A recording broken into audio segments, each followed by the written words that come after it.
Assalamualaikum warahmatullahi wabarakatuh. Alhamdulillahirabbil alamin. Wa bihi nasta'inu ala umuri dunya waddin wa ala alihi wa sahbihi ajmain amma ba'du. Gimana kabarnya, semua sehat?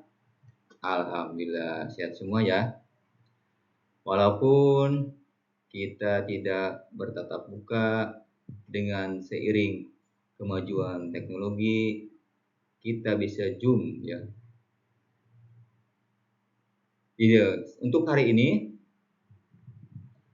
saya akan membahas tentang konsep dasar manajemen kesiswaan ya. Arti manajemen sering dikaitkan dengan perencanaan, pengorganisasian ya, pelaksanaan, serta pengawasan ya. Kesiswaan diambil dari kata siswa ya. Selanjutnya, di dalam suatu konsep dasar manajemen kesiswaan terdapat definisi dari manajemen kesiswaan.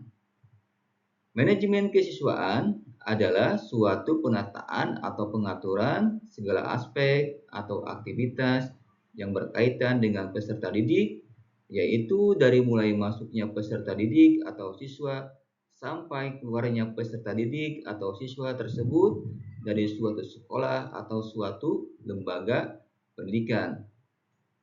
Definisi dari manajemen kesiswaan yaitu menyangkut semua kegiatan tentang siswa di sekolah atau di lembaga pendidikan.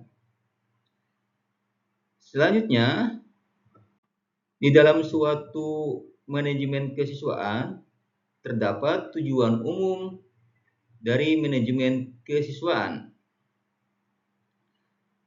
Tujuan umum dari manajemen kesiswaan adalah untuk mengatur berbagai kegiatan dalam bidang kesiswaan agar kegiatan pembelajaran di sekolah dapat berjalan lancar, tertib, dan teratur serta mencapai pendidikan di sekolah ya.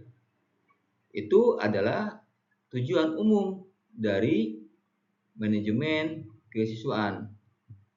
Di dalam suatu manajemen kesiswaan terdapat tujuan khusus dari manajemen kesiswaan. Adapun tujuan manajemen kesiswaan secara khusus yaitu yang pertama, meningkatkan pengetahuan, keterampilan, dan psikomotorik siswa ya. Itu yang pertama.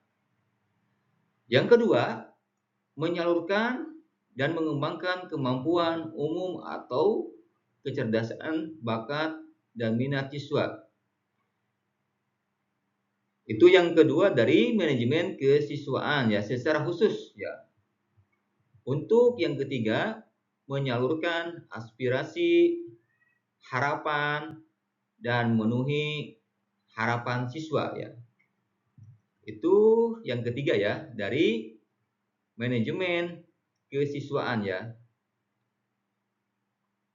Selanjutnya, di dalam suatu manajemen kesiswaan terdapat kegiatan manajemen kesiswaan ya. Yang pertama, kegiatan dari manajemen kesiswaan yaitu penerimaan peserta didik ya. Jadi, kegiatan manajemen kesiswaan itu yang pertama itu menerima peserta didik ya. Yang kedua, administrasi kesiswaan ya. Kalau menyangkut tentang administrasi yaitu tentang absensi siswa ya. Selanjutnya yaitu bimbingan dan konseling ya. Sekolah memberikan pelayanan bimbingan konseling kepada siswa di sekolah ya. Untuk selanjutnya yaitu kedisiplinan. Kedisiplinan menyangkut salah satu kegiatan manajemen kesiswaan yang ada di sekolah atau di lembaga pendidikan ya.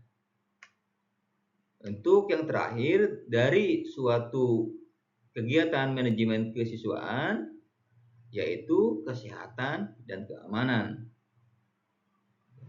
Bagaimana kesehatan dan keamanan di sekolah sangat diperlukan oleh siswa ya.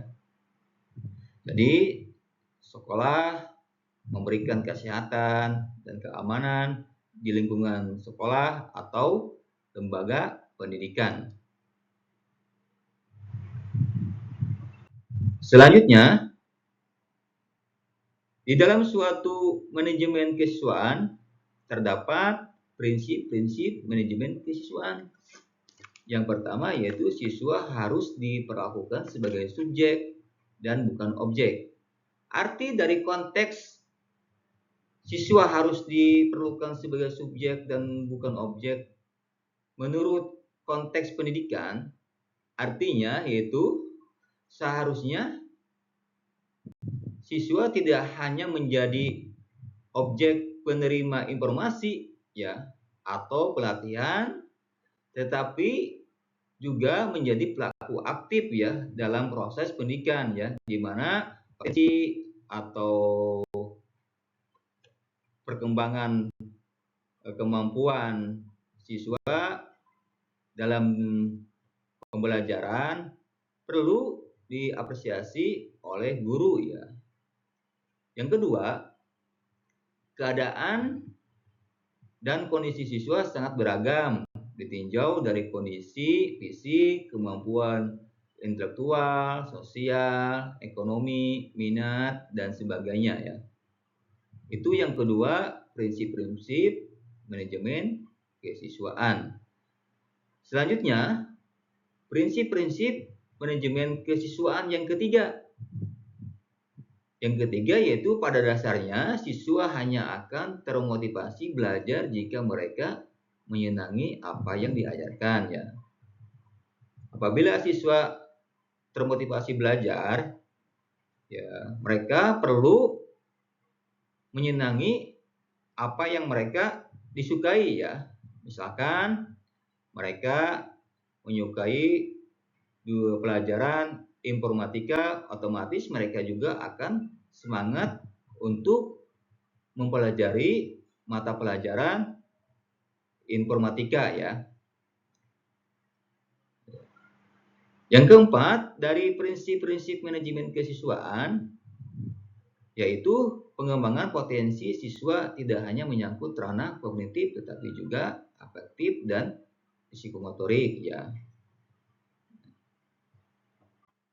Selanjutnya, mungkin ada pertanyaan dari Bapak atau Ibu tentang manajemen kesiswaan.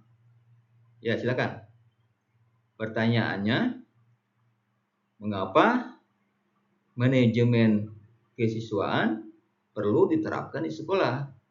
Karena untuk meningkatkan proses pembelajaran yang efektif dan efisien ya, untuk meningkatkan mutu pendidikan di sekolah tersebut ya. Sekian materi yang disampaikan dari saya tentang manajemen kesiswaan. Kurang lebihnya mohon dimaafkan. Assalamualaikum warahmatullahi wabarakatuh.